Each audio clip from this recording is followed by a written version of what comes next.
굿모닝. 8월 4일 수상대에 올라선 메달리스트보다 더 행복한 수요일 아침입니다. 이 하루 말씀을 통해 위로받고 올림픽 메달리스트보다 더 행복해지시기를 축복합니다. 오늘의 말씀은 이사야서 56장 1절에서 8절까지입니다. 먼저 말씀을 읽겠습니다. 여호와께서 이와 같이 말씀하시기를 너희는 정의를 지키며 의를 행하라. 이는 나의 구원이 가까이 왔고 나의 공의가 나타날 것임이라 하셨도다. 안식일을 지켜 더럽히지 아니하며 그의 손을 금하여 모든 악을 행하지 아니하여야 하나니 이와 같이 하는 사람, 이와 같이 굳게 잡는 사람은 복이 있느니라. 여호와께 연합한 이방인은 말하기를 여호와께서 나를 그의 백성 중에서 반드시 갈라내시리라 하지 말며 고자도 말하기를 나는 마른 나무라 하지 말라. 여호와께서 이와 같이 말씀하시기를 나의 안식일을 지키며 내가 기뻐하는 일을 선택하며 나의 언약을 굳게 잡는 고자들에게는 내가 내 집에서 내 성 안에서 아들이나 딸보다 나은 기념물과 이름을 그들에게 주며 영원한 이름을 주어 끊어지지 아니하게 할 것이며 또 여호와와 연합하여 그를 섬기며 여호와의 이름을 사랑하며 그의 종이 되며 안식일을 지켜 더럽히지 아니하며 나의 언약을 굳게 지키는 이방인마다 내가 곧 그들을 나의 성산으로 인도하여 기도하는 내 집에서 그들을 기쁘게 할 것이며 그들의 번제와 희생을 나의 제단에서 기꺼이 받게 되리니 이는 내 집은 만민이 기도하는 집이라 일컬음이 될 것임이라. 이스라엘에 쫓겨난 자를 모으시는 주 여호와가 말하노니 내가 이미 모은 백성 외에 또 모아 그에게 속하게 하리라 하셨느니라. 아멘. 드라마나 영화 속에서 하루하루 힘겹게 살아가던 사람이 극적으로 운명이 뒤바뀌는 모습을 보면 아주 흥미진진합니다. 주인공에게 자신을 투영하여 카타르시스를 느끼기 때문이지요. 본문은 하나님께서 연출하시는 우주적 드라마를 보여주고 있습니다. 3명의 주인공이 등장하는 이야기로 들어가 보겠습니다. 첫 번째 주인공은 마른 나무 같은 고자입니다. 언약 백성의 범위가 이스라엘의 경계를 넘어 확장이 되고 있는 모습을 볼 수 있는데 이스라엘 가운데 소외당한 자들, 곧 고자와 이방인에게 관심을 보입니다. 여호와를 따르는 고자는 더는 생명이 없는 마른 나무가 아닙니다. 그에게 영적 후손과 끊이지 않는 영원한 이름이 주어집니다. 마른 장작과도 같은 고자에게 생명의 축복이 약속되고 언약 백성의 권리가 주어집니다. 신명기 23장 1절에 따르면 고환이 상한 자나 음경이 잘린 자는 여호와의 총회에 들어오지 못합니다. 본문의 고자는 태생적이거나 사고로 고자가 된 이스라엘 사람을 가리키는 것 같습니다. 고자가 시민권과 종교적 권리를 보장받으려면 3가지 조건을 충족시켜야 합니다. 첫째, 여호와의 안식일을 준수하고, 둘째, 그분께서 기뻐하시는 것을 선택하고, 세 번째, 그분의 언약을 굳게 잡아야 합니다. 첫 번째와 세 번째 조건은 서로 연결이 됩니다.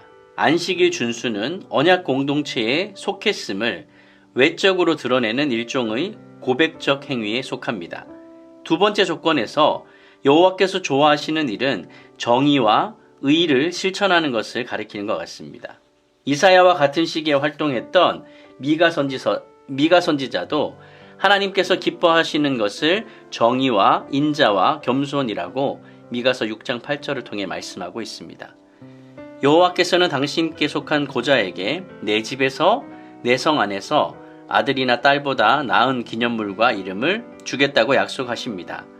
기념물, 기념비라고 할 수 있겠죠. 이 기념물과 이름이 새겨져 있는 기념비를 의미하는데요.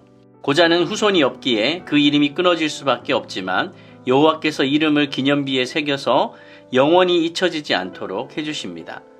여기서 또한 내 집은 성전을 가리키고 내 성은 예루살렘 성벽을 가리킵니다. 고자에게 예루살렘 공동체의 제의적 권리뿐만 아니라 시민권도 주어지게 되는 것입니다. 여호와께서는 고자에게 종교적으로만이 아니라 세속적, 즉 사회적으로도 예루살렘 공동체의 완전한 일원이 될 수 있는 자격을 허락하셨습니다. 자식이 기업인 시대에 후손이 없다는 것은 불행 중에 불행이었습니다. 총회에 참석할 수도 성전에 출입할 수도 없었습니다. 마른 나무처럼 인식하며 저주받은 운명에 절망해야만 했습니다.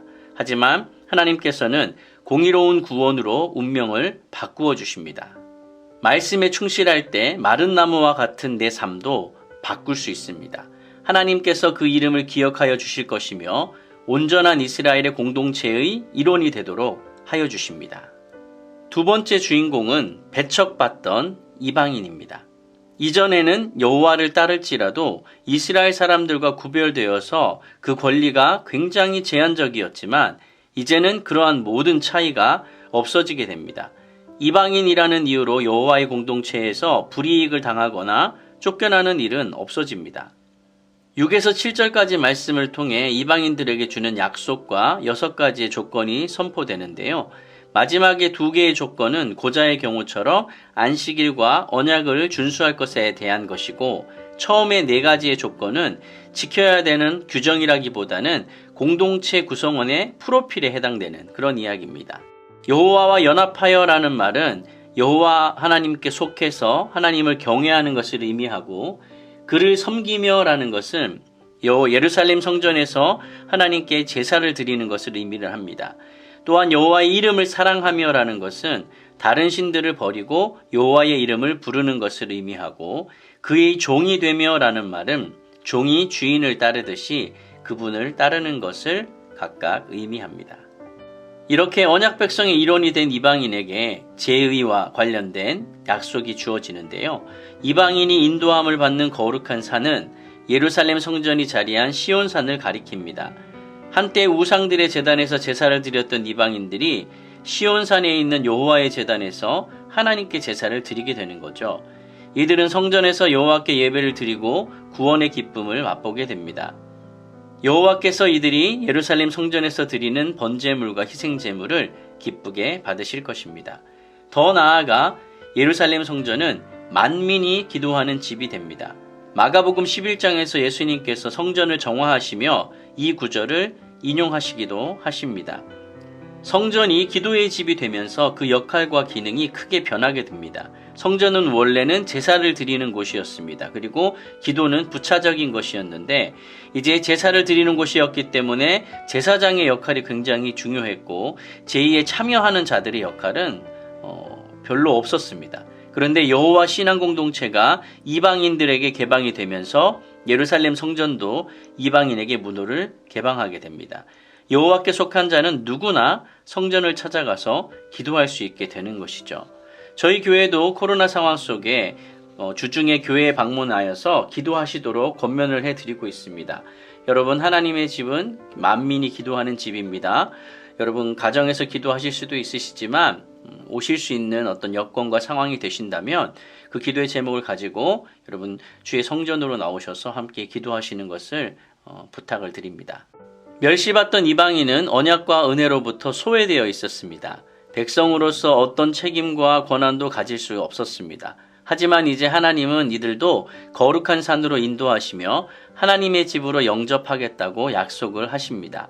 민족적, 혈통적, 종교적 특권도 없고 하나님과의 언약관계 아래에서 정의와 의를 행하면 누구나 그 언약 백성이 되는 것입니다. 스스로 연약하고 누추하다고 여기고 있습니까? 온 백성을 기쁘게 받으시는 하나님께 나아가십시오. 오늘 본문을 통해 살펴볼 수 있는 세 번째 주인공은 이스라엘의 쫓겨난 자들입니다. 8절을 보면 여호와를 이스라엘의 쫓겨난 자들을 모으시는 주라고 소개하고 있습니다. 여호와께서는 강대국의 폭력에 사방으로 흩어져 버린 당신의 백성을 잊지 않으시는 그런 분이셨습니다. 그분은 쫓겨난 자들을 예루살렘으로 모아들이는 것을 의무로 삼으셨습니다. 8절에서 여호와를 주, 아도나이라고 표현을 한 것은 그분이 명령을 하시는 분이라는 것을 알려주는 단어입니다. 명령을 하실 수 있는 명령권자가 쫓겨난 자들을 모으기로 하셨기 때문에 그 약속은 반드시 성취되게 되어 있습니다.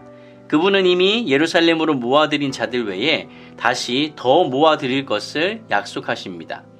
이미 모은 백성은 귀양한 유배민을 가리킵니다. 더 모아들일 자들은 이방에 흩어져 살고 있는 다른 이스라엘 백성들이나 이방인들 모두를 가리킬 수 있습니다. 악에 순응하지 않는 의로움 때문에 내쫓겨버린 이들과 순전함을 지키려고 애쓴 신실한 남은 자들을 하나님께서 모으시겠다고 하십니다. 주님은 가난하고 애통하는 이들에게 복을 선언하셨습니다. 신실한 백성을 위한 영광스러운 미래도 약속하셨습니다. 어디에 있든 하나님의 초청에 응답한 자들을 찾으십니다. 이 영광스러운 초대에 정의와 공의로운 삶으로 반응하는 저와 여러분이 되시기를 축원드립니다. 말씀을 정리하겠습니다. 고자된 사람들도 차별과 외면 가운데 살아가던 이방인들도 쫓겨나서 이리저리 방황하며 유리하던 자들도 하나님의 거대한 연출 가운데 반전의 시간이 기다리고 있습니다.